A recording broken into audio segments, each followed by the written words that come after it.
Vítam vás pri novom týždni. Máme tu nie pondelok, ale máme tu útorok. Začíname dneškom, lebo včera bol 17. čiže som mal narodeniny, tak som nechcel točiť. Užíval som si čas s Klaudiou, boli sme sa poprechádzať vonku a pozrieť pár obchodov. Čo sa týka nejakých updateov, tak Klaudia mi priniesla so sebou aj rodný list preložený do angličtiny, takže to idem zaniesť na úrad, aby som už to mal všetko z krku. Volal mi dneska ráno o 10:00 týpek, ktorý mi pomáha vybaviť robotu. Zajtra je pohovor online o 11:00, takže sa teším, musím sa na to pripraviť trošku. Dneska je v pláne ísť nakúpiť do obchodu veci na tiramisu, lebo to je obľúbený koláč, čiže Klaudia chce spraviť tiramisu, tak jej budem pomáhať. Musím dať ešte rýchly update na kvetiny, tie vidíte teraz, sú stále také isté ako boli minulý týždeň. Pribudli nám ale dobytú krásne tulipány, ktoré extrémne rozkvitli. Čo sa týka cvičenia, tak som cvičil iba do piatku, v sobotu a v nedeľu som bol celý deň preč, takže som necvičil, tento týždeň som takisto ešte necvičil. A čo sa týka akcií, tak to takisto vyzerá ako minulý týždeň. Teraz sa ideme obliecť, vyrážame do obchodu, zase mám mokré vlasy, každý vstup má mokré vlasy zo sprchy. Másne vlasy. Vidíme sa ďalej, vidíme sa potom.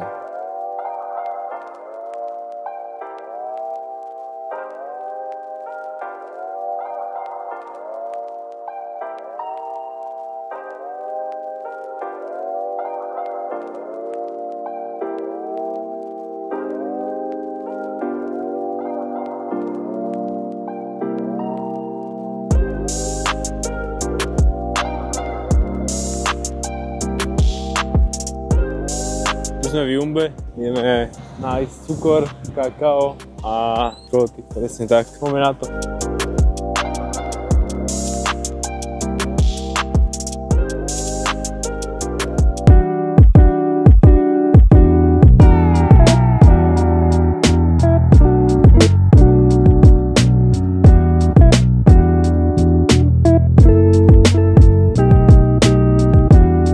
Tiramisu je dorobené, vyzerá takto nejako, je to na úrovni, chutí to výborne, ide sa to chladiť, ideme pozerať potom nejaký seriál, dopozerávame Dextra. Tonight's the night. Po Dextrovi si pozrieme asi, neviem jak sa to volá, hodím vás náhľad, ideme oddychovať a hlásim sa vám zajtra je pohovor ráno a keď sa to podarí, tak vám konečne poviem, že kam idem pracovať. Stay tuned, kvaša.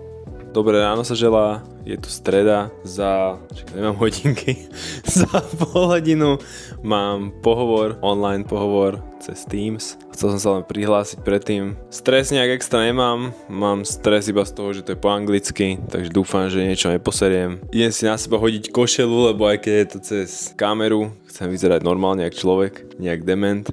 Verím, že to dobre dopadne, dám vám info. A dnešný plán je jednoduchý, pozrieť si 54 dielov seriálu, dať si tiramisu, uvidíme ešte, čo život prinesie. Takže držte mi palce, vidíme sa za 10 sekúnd. Pohovor je za mnou, trval chvíľku. Teraz iba čakám zase na nejaké úradné holandské dokumenty, aby som sa vedel prihlásiť do ich nejakého systému. Odtiaľto už to bude v pohode, potom ešte nejaké testy v práci, aby som mohol robiť v nejakom novom objekte ich, ktorý teraz otvárajú. Je to super, teším sa. Idem si dať víťazné tiramisu, potom na víťaznú pizzu. Dneska vám musím ísť ešte behať, takže dám si také 3-4 km rýchle. Dúfam, že máte taký istý pekný deň ako ja. Vidíme sa zase neskôr. Takže 16:21. Objednali sme si pizzu v Domino's, ideme si pre ňu. Little man, have you got a bigger plan? Do you flow like the river, take a load like the dam? Have you chosen your puzzle, picked apart the pieces, said the right words, dotted I's in your thesis? These days I'm seeking sights through two creases, smile shining back in the light when I'm beaming. Čakáme na pizzu ešte 2 minúty. Je to ešte v trúbe. Sme plánovali, malo to byť 16:45, bude to 16:43. We poets living by, hit the spliff, rip the pipes, some Nando sauce and chicken thighs, forever growing, flowing, throwing guys showing their blinking lights. Got a twisted sight but never. Zvedavý na tú spodnú, akože vyzerá to dobre, ale akože dip, toto za euro je halus, no. Ideme sa najesť, ideme pozrieť seriál, tu ešte rýchly záber na pizzu. Pizza vyzerá takto nejako, čiže extrémne naložená, ešte teplá. Tu je Klaudína, má cheesy crust. To vidieť, cheesy. A ja mám Havaj a ešte s kuracím grillovaným mäsom. Dobrú chuť prajem každému, kto je. Vidíme sa ďalej. Máme tu štvrtok, je 12:13, dneska je na pláne veľmi príjemný program. Rozhodli sme sa s Klaudiou, pôjdeme do obchodu, kúpime nejaké ovocie a zeleninu, lebo sa tu nachádza taký park za domom, kde bývam a sú tam zvieratá, ovce, kone, daniely, kačky a ďalších XY zvierat, ktoré sa dajú vlastne krmiť. A ešte jeden plán, čo sme zabudli z útorka. Klaudia kúpila takýto Sylvian Families pack, tak som zvedavý, čo tam bude. Inak, ak by sa niekto pýtal, na minulom náhľade bol, možno to bude aj na tomto náhľade, také malé fotky. To je vlastne z takéhoto Polaroidu mini, takže ak by mal niekto záujem, tak odporúčam. Je to super. Čo sa týka včerajšieho pohovoru, tak dopadol super. Dúfam, že od budúceho týždňa teda začnem pracovať. Kde budem pracovať, vám poviem až budúci týždeň, keď sa to teda všetko na 100% podarí. Ešte jeden veľký update, čo som vlastne spomínal už v niekoľkých vlogoch, že vlastne mám pokazený počítač, ktorý sa vypína a spomínal som, že už nebudem mať s tým problémy, tak je to preto. Mi Klaudia priniesla jej MacBook, ktorý je vlastne MacBook Pro z roku 2018, 19, 20, nejaký model z toho roku. Takže už budem strieľať konečne na tomto. Má to v sebe aj baterku, lebo môj notebook nemal v sebe baterku, lebo bola poškodená. Konečne to neseká, nevypína sa to. Takže sa mi bude strihať oveľa lepšie, bude to oveľa rýchlejšie. Takže sa teším, keď už na tomto budem strihať. Tento vlog už sa bude na tomto notebooku strihať. Čo sa týkalo ešte vlastne nového bytu, na ktorý sme sa boli pozerať minulý piatok. Áno, čo sme sa boli v piatok pozerať. Tak momentálne to stále riešime s maklérmi, lebo sa tam nejako nezhoduje cena s inzerátom. Takže uvidíme, ako to dopadne. Ale čo ma teší, začal som robiť krátke vlastne vlogy, ktoré sú buď v shortoch, alebo na TikToku a na Instagrame. Na TikToku sa im extrémne darí, za čo som veľmi rád, kde som konečne dosiahol 100 followerov. Nie konečne, ale dosiahol som 100 followerov, čo ma teší. A za čo ma to celkom baviť, lebo je to fakt, že rýchly formát nejaký, taký, čo točím sem, že to vlastne zhrniem do takého kratšieho videa. Mám to spravené celkom rýchlo a hlavne ma to baví. Plus videá z behania, nejaké také motivačné veci. Čo sa týka cvičenia, tak tento týždeň som tomu moc nedal, ale je to pochopiteľné. V sobotu som bol celý deň preč, v nedeľu som bol celý deň preč. V pondelok sme robili nič. V útorok sme robili tiramisu, sa mi zdá. Včera som ale už konečne bol behať, dneska pôjdem zase behať. V pondelok som mal vlastne narodeniny, takže už som starý, už nemám 25, už mám 26, preto som netočil v pondelok. A dneska pôjdem znovu behať, či dnes je štvrtok, takisto piatok. V sobotu fitko, v nedeľu fitko. Mal som pár dní takú krátku pauzu, celkom mi to pomohlo, ale iba som zistil, že keď necvičím, tak sa cítim horšie. Takže to sú také rýchle updaty.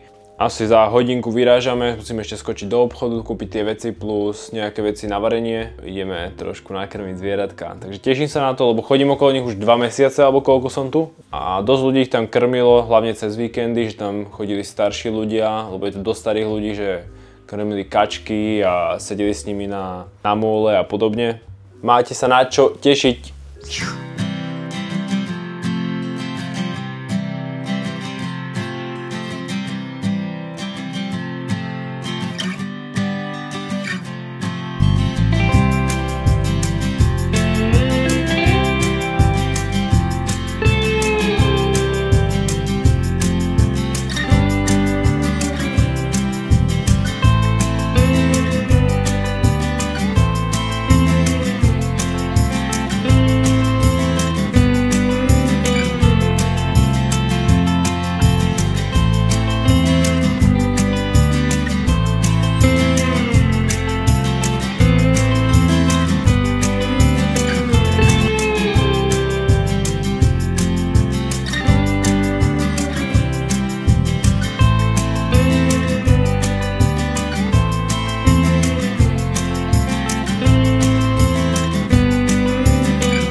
Doma. Nakúpili sme samozrejme, včera sme otvárali toto je nejaká iná séria, takže dúfam, že dnes tam padne.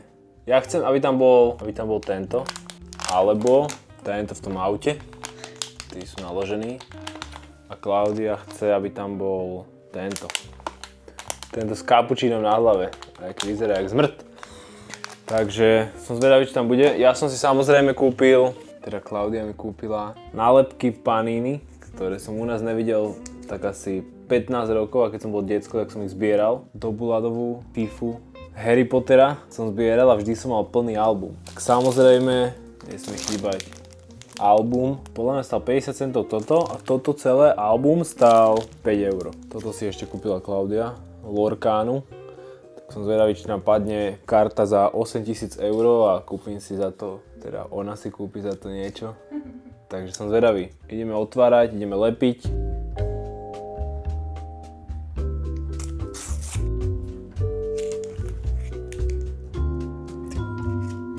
Máme tu sobotu, je 8:45 a dneska Klaudia vlastne odletela už naspäť na Slovensku, lebo tu bola iba na týždeň. To znamená, že nemám čo robiť po večeroch, idem teraz cvičiť. Celý deň som strihal vlastne vlog, aby som ho stihol vydať. Takže balím si akurát veci, idem do fitka, dúfam, že nemám ešte zrušený prístup. Ideme späť do našich kolejí.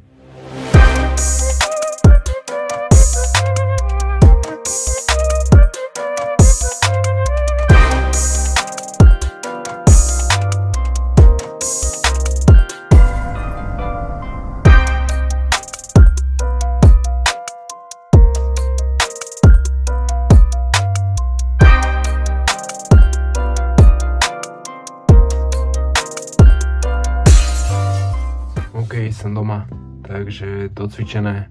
Vo fitku som bol ja a ďalší dvaja ľudia. Extrémne som si to užil, bolo to super po týždni si zacvičiť a uvedomil som si pri cvičení jednu vec, že je každému úplne jedno, čo robíš a hlavne si choď za tým svojimi snami, svojimi cieľmi a nerieš absolútne názory iných ľudí, či už nejakého tvojho spolužiaka z 4. B, či sa ti vysmeje, alebo nevysmeje, alebo uvidí tvoje video, alebo tvoja prababka z 15. kolena, je to absolútne jedno.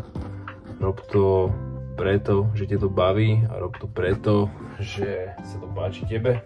To je celý nejaký hack. Možno nebudeš ďalší nejaký Gogo, Rytmus, Angel alebo David Lu, ale možno budeš zase veľký ty a myslím si, že to je podstatné.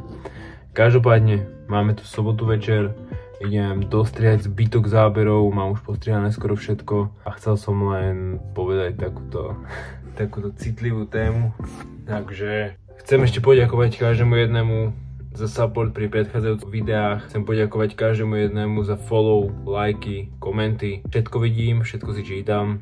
Každopádne, nezabudnite dať like aj na toto video. Nezabudnite dať odber, keď sa vám to páči. Keď sa vám to nepáči, kľudne zanechaj aj negatívny komentár. V popisku nájdeš môj Instagram, takisto tam nájdeš môj TikTok. Nezabudnite dať follow aj tam. A vidíme sa ďalšiu nedelu. Užívaj si týždeň a rob, čo ťa baví. Big up! Nedela 17:00 je môj čas.